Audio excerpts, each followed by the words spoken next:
Bismillahirrahmanirrahim. Assalamu alaikum. Let's talk about the English language learning today because most of the students want to know about the best and the easiest way to learn the English language.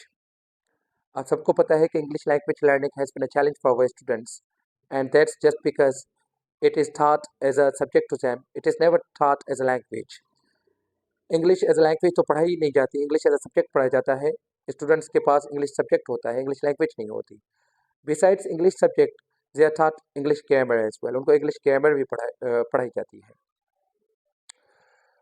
And another reason is that कि when they are taught English as a subject, तो जो teachers होते हैं they employ grammar translation method. वो grammar translation method के through जो है वो स्टूडेंट्स को जो है वो क्या पढ़ा रहे होते हैं, इंग्लिश सब्जेक्ट और इंग्लिश ग्रामर। अब ग्रामर ट्रांसलेशन मेथड क्या होता है? कोई भी टेक्स्ट वो क्या करते हैं टीचर्स आके वो पढ़ेंगे इंग्लिश में and then they translate it into Sindhi, Urdu और पंजाबी। वो सिंधी, उर्दू, पंजाबी, बलोची, पश्तो में वो क्या करेंगे, ट्रांसलेट करेंगे for the sake of students understanding, students की ताकि अंडरस्टैंडिंग हो उन्हीं की अपनी ही लैंग्वेज में। तो इससे होता क्या है, आप इंग्लिश नहीं सीख पाते, you are not given exposure to English language, आपको इंग्लिश लैंग्वेज का एक्सपोजर मिलता ही नहीं है। और जो बेस्ट वे है या ईजीएस्ट वे है to learn the English language या कोई भी लैंग्वेज सीखने के लिए, सबसे आसान तरीका यह है कि you try to learn it in natural order. आप नेचुरल ऑर्डर में लैंग्वेज को सीखने की कोशिश करें। अब नेचुरल ऑर्डर है कौन सा?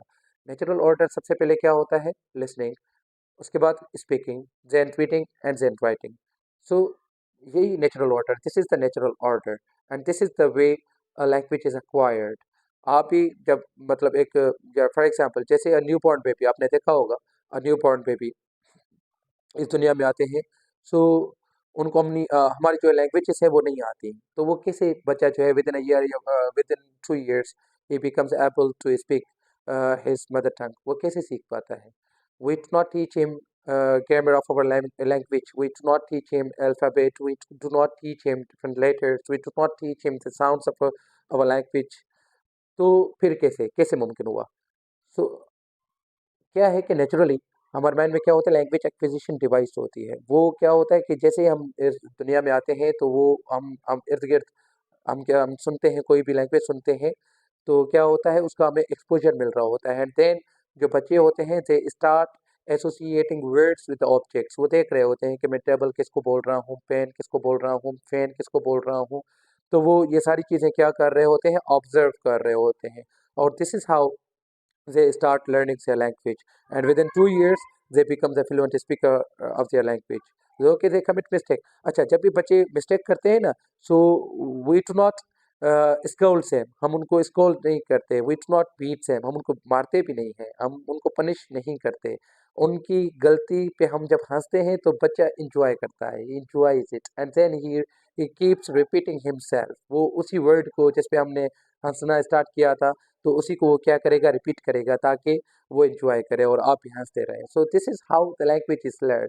एंड जब इंग्लिश इंग्लिश लैंग्वेज लर्निंग की बात आती है तो आप जो है वो कॉन्शियस हो जाते हैं, यू बिकम फॉर्मल, क्योंकि फॉर्मल सेटिंग में स्कूल्स होती हैं, एकेडमीज होती हैं, there your teacher teaches you और टीचर के पास सोल अथॉरिटी होती है। You are not taught, you are not given exposure to the language, आपको लैंग्वेज का रियल लैंग्वेज का एक्सपोजर नहीं दिया जाता, बट कि यू आर थॉट ग्रामर या वोकेब्युलरी या ईडीएम्स, फ्रेजेस, ये चीज़ें आपको जो है वो क्या पढ़ाई जाती हैं।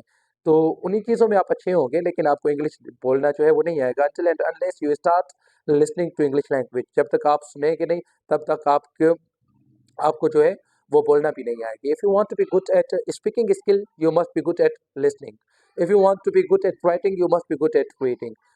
तो राइटिंग जो है वो रीडिंग से आएगी। फॉर एग्जांपल अगर आप किसी भी टॉपिक पे कुछ भी लिखना स्टार्ट करें, you won't be able to write on it, though कि वो ईजी होगा until and unless you read it। जब तक आप पहले पढ़ेंगे नहीं तो आप जो है वो लिख भी नहीं पाएंगे। सो नेचुरल ऑर्डर के थ्रू ही आप कोशिश किया करें, लैंग्वेज को सीखना स्टार्ट करें, ठीक है। और when it comes to English language learning, आपने खुद को बच्चा समझना है। अगर आपकी गलती पे कोई हंसता है तो लेट्स देम लाफ, ओके, उनको हंसने दें। You you mind your work और वो अपने काम से काम, अपने मतलब से मतलब रखे, ओके। और दूसरा क्या होता है कि इंग्लिश जो है वो हमारे सिचुएशन में, हमारे कंट्री में क्या होता है कि English is thought out of the context. English जो है वो कॉन्टेक्स्ट में नहीं पढ़ाई जाती। अब context, now you will be asking me कि कॉन्टेक्स्ट है क्या।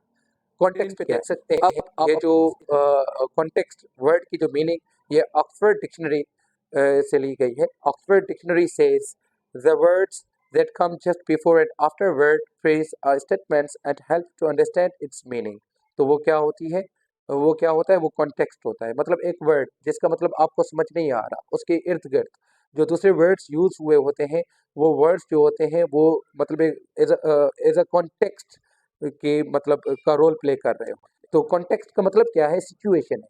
Context means situation in which you are using the language, जो जिसमें आप लैंग्वेज यूज कर रहे होते हैं। The context can be formal और इनफॉर्मल। सिचुएशन फॉर्मल भी होती है और इनफॉर्मल भी होती है। For example, you do not speak in the only one way. आप एक ही वे में जो है वो बात नहीं करते। The way you speak changes as the context changes. जैसे ही कॉन्टेक्स्ट चेंज होता है तो आपके बात करने का अंदाज भी क्या हो जाता है, चेंज हो जाता है। For example, let me give you an example. अब जो स्टूडेंट्स बैठे हैं, in the absence of teacher they are making noise, वो शोर कर रहे हैं।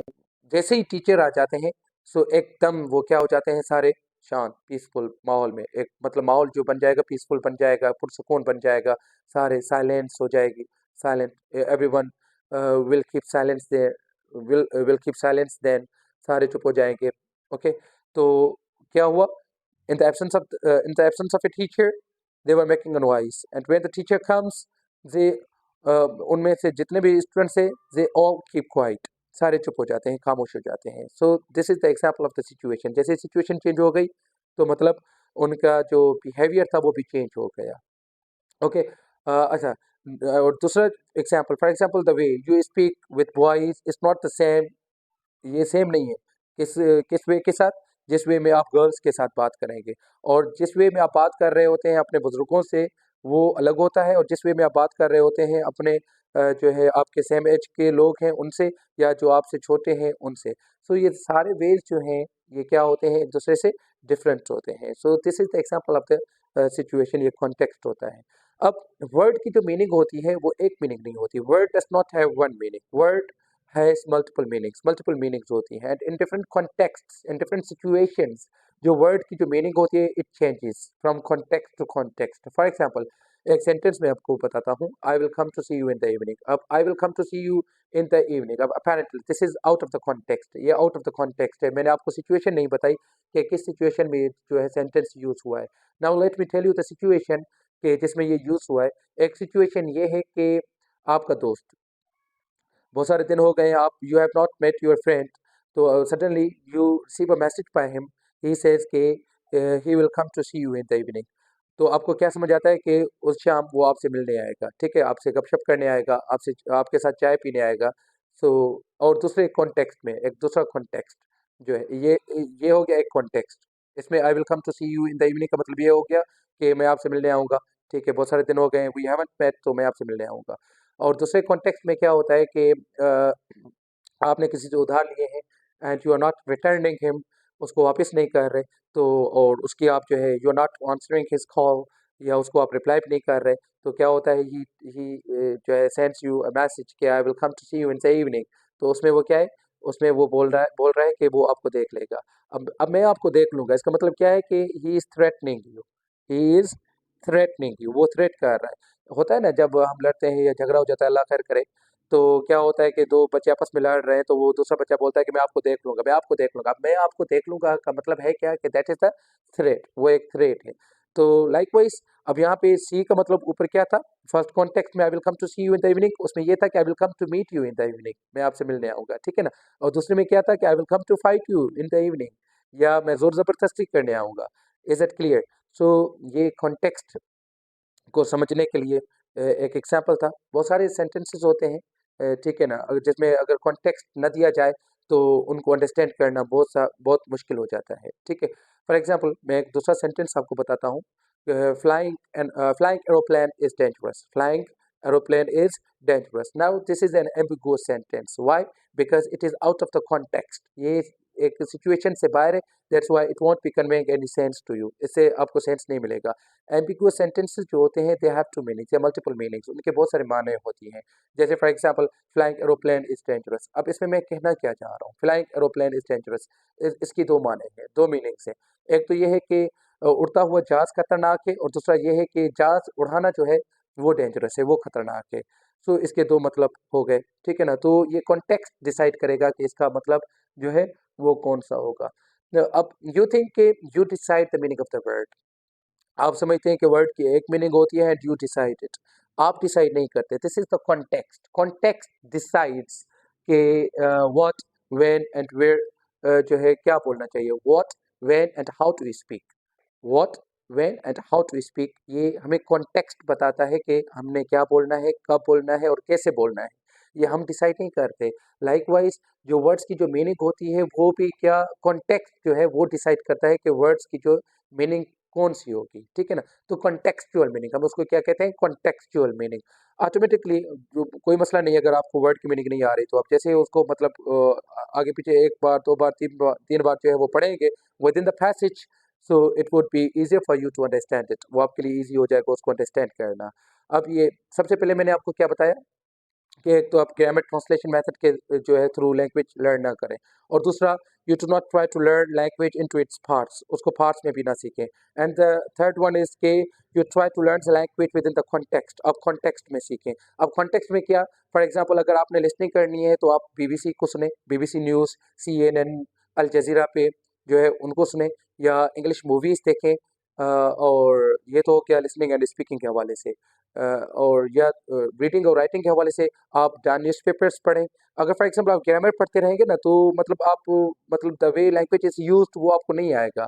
वो आपको क्यों नहीं आएगा, क्योंकि आप जो है वो उसको उसके बारे में पढ़ रहे होते हैं, पढ़ रहे होते हैं ग्रामर के बारे में।